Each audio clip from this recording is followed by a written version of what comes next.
Welcome. Now it's time to do our first TDD example, and we're going to be using the Fibonacci series.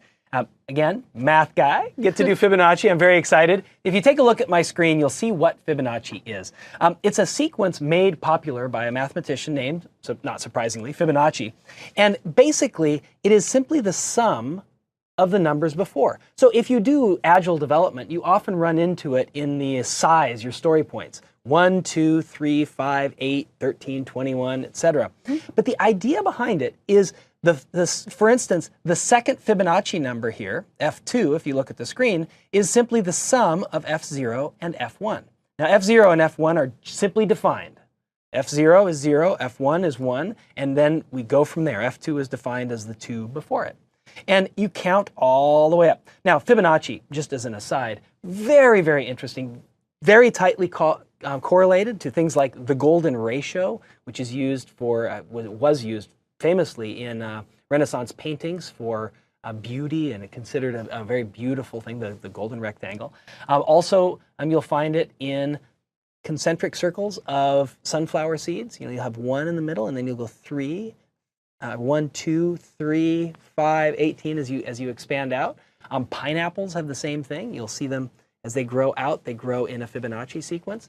What are those insects that crawl out of the ground? The big, thick ones on the east coast of the United States that come out they come out in odd or in prime number years, and they fall like 5 or so. Yeah, cicadas. 5 and 13 years. Actually, they're more prime numbers than they are here, because they also come out in 7 years. But that's the Fibonacci series. So let's take a look one last time and just see how we can calculate it. The Fibonacci, the third Fibonacci, is the sum of the first this F1 and F2. Got it? We're off. We have our domain. Sachi, over to you and your screen. We're going to start just with a demo, and so you kind of know the general gist of what the Fibonacci sequence is. So you do kind of have this predictability, so you already know what the code is going to look like. But this is going to be a really simple example so that you can kind of see what TDD looks like in practice. And it's kind of messy. It is going to be a little messy. All right, so if you take a look at my screen, we can get started with the Fibonacci sequence. Does that work? It works for me. And we're going to do this pair-like. We're going to go back and forth, talking back and forth as we go. So Sachi, what's our first test? All right, so our first test, how about let's start with the 0 case. That's usually kind of a good idea. You know, like you start with null whenever you're creating tests, or 0 or something like that. I like it. So let's just rename our method, our test method. We're going to just call this something like fib. And then we'll say something like given 0, right? Yep. So fib 0, we're going to return 0. I like it. Does that seem pretty good? That totally makes sense to me. Looks like I accidentally built it. That's all right. And we're using XUnit in this, but we will definitely kind of explain what that is in our next module. Yep. All right. So we just have this test, right? Yep. So what we probably want to do is we can start with the assertion, or we can start with, setting things up. I like setting things up. Arrange, act, assert. That's a really good pattern we'll talk about. Let's go ahead and do that. Let's go with arrange. And then what do you think we should have for here? Let's do int n equals 0. Let's pass in 0. N is our number. Yes, I think that sounds great. So we'll have int n equals 0. So that's just our starting number. Yep. And then we're going to go ahead and act.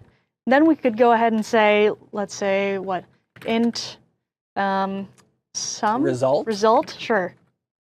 Equals, we'll just say Fibonacci project. Sure. Or if we could have a class called Fibonacci that we could use. Yes, we could. We could refer. We do have a Fibonacci class. Okay, let's so use Fibonacci. We'll go ahead and Fibonacci, right? Yep. Dot, oops, not. Oh, that autocorrect. Gets me. And then we'll say a method, let's call it fib, since we have that up in our thing. I like it. And then we'll just pass in n, right? Yeah, that sounds good.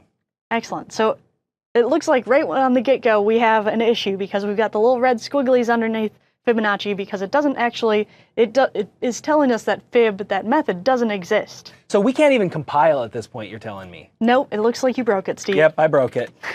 And then what we also need to do is we need to reference Fibonacci project. I like that. I like that. And I saw a little error as well, where we probably should go to Fibonacci project and tell it it's a class library. Yep, exactly. Okay. So now let's go ahead and, so fib doesn't exist. Let's go into our Fibonacci class. Okay. Right? And then, there we go. We have nothing in there. Yeah. Right? So let's go ahead and we will say, let's create a method. Sure. And we'll just call this public. It's probably going to be an int, It right? will So always be an int if it's Fibonacci. We can be safe. we're going to call it public int, Yep. fib, and then we're going to say int n. Yeah, sounds good to me. All right? Now let's just make our test pass. So the issue... Not yet. Got to fail it first. Oh, that's right. You got me. You got me on that one. All right. But we have to return something from here. Yes. So let's return... -1, anything. Negative 1. Just something to return from I there. like it. So then it won't make it pass. Yep. All right. Would it build? Did it build? Oh, 1 sec. Let's go back. And then we can go ahead and make this... Should we make this static int? Yeah, better make that static.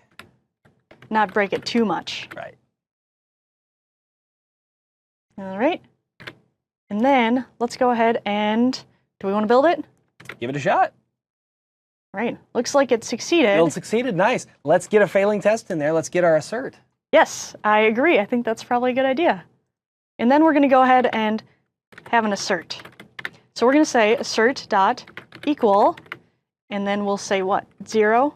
Or Yep. The expected value is is 0. the expected, and then we'll say n. Oops, Yep. result. Sorry. Yeah. Excellent.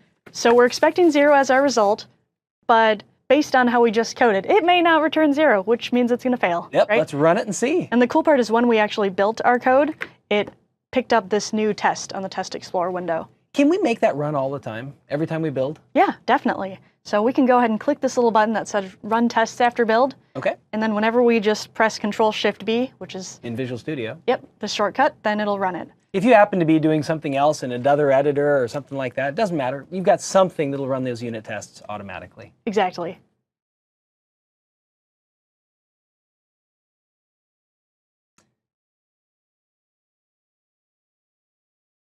Going. Taking a while on this first run. Unit tests are supposed to be very, very fast. Oh, it failed. We got a red. Yep. All right. So it looks like it was expecting 0, but the actual was -1. All right, let's go make it 0. How do we get it to pass? Make it 0. Make it 0. It's right there. It was expecting 0, return to 1. Okay. So let's return a 0. And then let's go ahead and build, and then we'll run the test again. I like it.